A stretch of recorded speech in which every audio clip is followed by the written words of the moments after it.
امام بخاری جنہوں نے بخاری شریف کو تصنیف فرمایا، انہوں نے بخاری شریف لکھنے سے پہلے ایک جملہ نوٹ فرمایا بخاری شریف کے آغاز میں۔ آپ ارشاد فرماتے ہیں العلم قبل القول والعمل، ارشاد فرماتے ہیں علم ہر قول اور ہر فعل سے پہلے ہے۔ قول کہتے ہیں زبان سے نکلا ہوا الفاظ لفظ،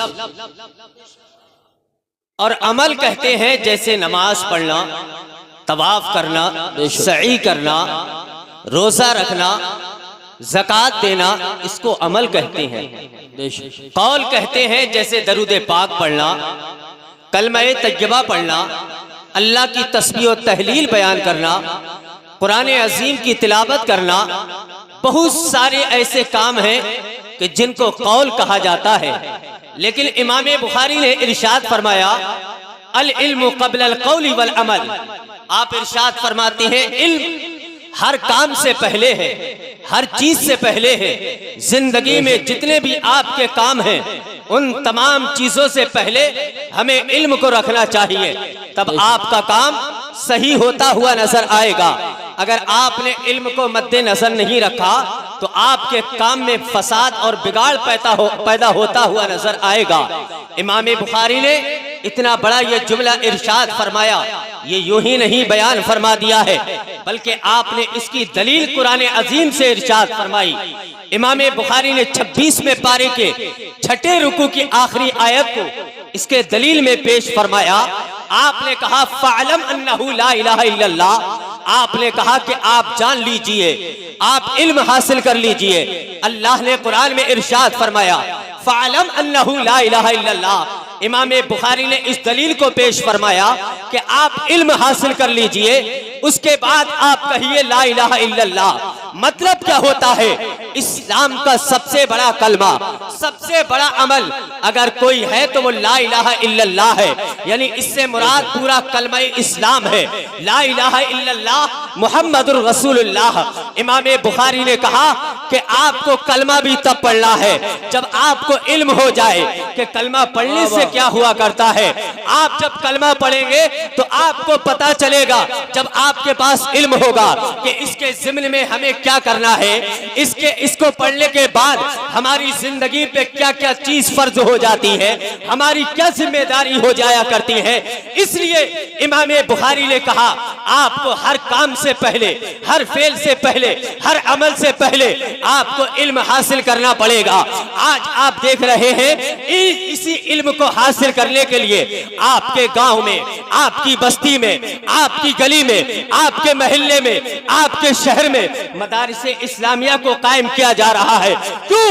اس لیے کہ میرا اور آپ کا بچہ علم دین حاصل کر سکے، قرآن عظیم کی تلاوت حاصل کر سکے، حدیث پاک پڑھ سکے، قرآن کی تفسیر پڑھ سکے۔ آج آپ دیکھ رہے ہیں جامعہ قادریہ سے فارغ ہونے والے تقریباً 6 طلباء کرام نے قرآن عظیم کو اپنے سینے کے اندر محفوظ کیا ہے۔ کون سی جگہ سے محفوظ کیا ہے؟ یہ علم کا کارخانہ ہے۔ اسی کارخانے سے ان بچوں نے، ان طالبین علوم نبویہ نے اپنے سینے کے اندر علم کو محفوظ کیا ہے۔ میں آپ کو بتانا یہ چاہتا ہوں کہ علم کتنی بڑی دولت ہے۔ اگر آپ کے پاس علم نہیں ہے، آپ دنیا کے کسی بھی محاذ پر، کسی بھی میدان پر کامیاب نہیں ہو سکتے ہیں۔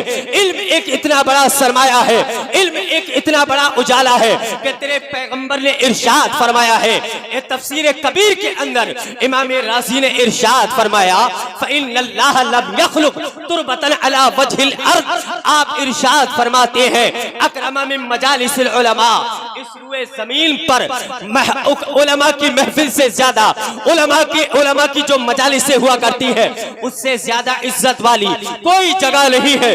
سب سے عزت والی جگہ کون سی ہے؟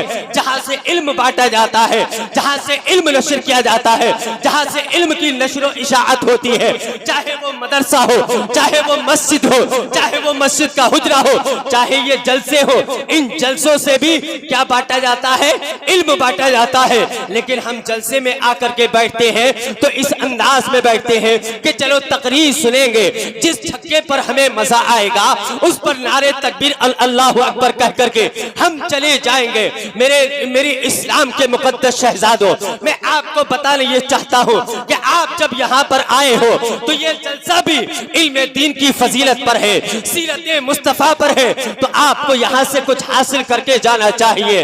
تیرے پیغمبر نے کیا ارشاد فرمایا ہے کہ علم کی فضیلت کیا ہوتی ہے، علم کا مقام کیا ہوتا ہے، جو علم حاصل کرتے ہیں ان کی عظمتیں کیا ہوا کرتی ہے۔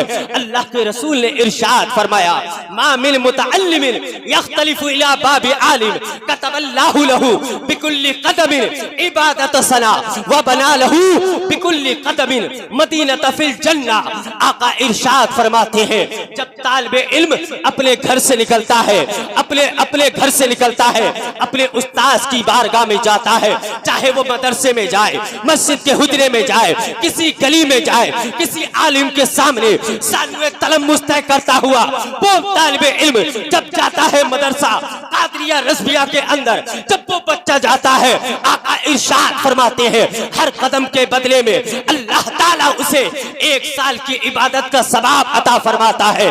کتنا بڑا مقام ہے ان طالبین علوم نبویہ کا، 1 قدم رکھتا ہے 1 سال کی عبادت کا ثواب ملتا ہے۔ پھر آقا ارشاد فرماتے ہیں وَبَنَا لَهُ بِكُلِّ قَدَمٍ مَدِينَةَ فِي الْجَنَّةِ۔ آقا ارشاد فرماتے ہیں اللہ تعالیٰ اس کے لیے ہر قدم کے بدلے میں جنت میں ایک شہر آباد فرماتا ہے۔ نعرہ رسالت، نعرہ غوثیت، حضرت علامہ مفتی محمد عمران حنفی صاحب قبلہ، حضرت علامہ مولانا مفتی عمران حنفی صاحب قبلہ ماشاءاللہ حضرت آ چکے ہیں، تشریف رکھیں، جو لوگ گیٹ پر ہیں وہ اندر آ جائیں، آ جائیں میرے بھائی آ جائیں۔